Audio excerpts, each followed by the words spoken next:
കേരളത്തിലെ പ്രമുഖ ശ്രവണ പരിചരണ സ്ഥാപനമായ ശ്രവണ ഹിയറിംഗ് എയ്ഡ് സെന്ററിന്റെ കോഴിക്കോട്ടെ നവീകരിച്ച യൂണിറ്റ് പ്രവർത്തനം ആരംഭിച്ചു. എം കെ രാഘവൻ എം പി ഉദ്ഘാടനം നിർവഹിച്ചു. വിപുലമായ സൗകര്യങ്ങളോടെയാണ് Mavoor road YMCA junction Eroth centre ബിൽഡിംഗിൽ ശ്രവണ ഹിയറിംഗ് എയ്ഡ് സെന്ററിന്റെ നവീകരിച്ച യൂണിറ്റ് പ്രവർത്തനം ആരംഭിച്ചത്. യൂണിറ്റിന്റെ ഉദ്ഘാടനം MP എം കെ രാഘവൻ നിർവഹിച്ചു. കേൾവിക്കുറവ് നിശബ്ദമായി നമ്മെ ബാധിക്കുന്ന ഒരു പ്രശ്നമാണ്. അത്തരം സാഹചര്യങ്ങളിൽ കൃത്യമായ പരിചരണവും കരുതലും നൽകുന്ന സ്ഥാപനങ്ങൾ സമൂഹത്തിന് വലിയ പ്രതീക്ഷയാണ് നൽകുന്നതെന്നും അതിന് ശ്രവണ ഒരു മികച്ച ഉദാഹരണമാണെന്നും MP പറഞ്ഞു.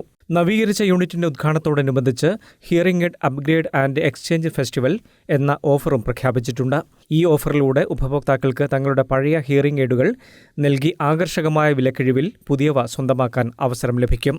ആധുനിക സാങ്കേതികവിദ്യ, പരിചയസമ്പന്നരായ ഓഡിയോളജിസ്റ്റുകൾ, വ്യക്തിഗത പരിചരണം എന്നിവയിലൂടെ ഉപഭോക്താക്കൾക്ക് മികച്ച സേവനം നൽകാനാണ് ശ്രവണ എപ്പോഴും ശ്രമിക്കുന്നതെന്ന് മാനേജിംഗ് ഡയറക്ടർ ശ്രീജിത്ത് പറഞ്ഞു.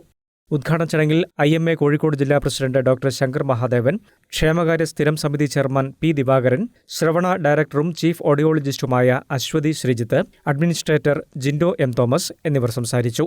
സാമ്പത്തിക പ്രയാസത്താൽ ശ്രവണ സഹായി വാങ്ങാൻ കഴിയാത്ത 5 പേർക്ക് ശ്രവണ സഹായി ചടങ്ങിൽ വിതരണം ചെയ്തു. News desk, Kannur vision.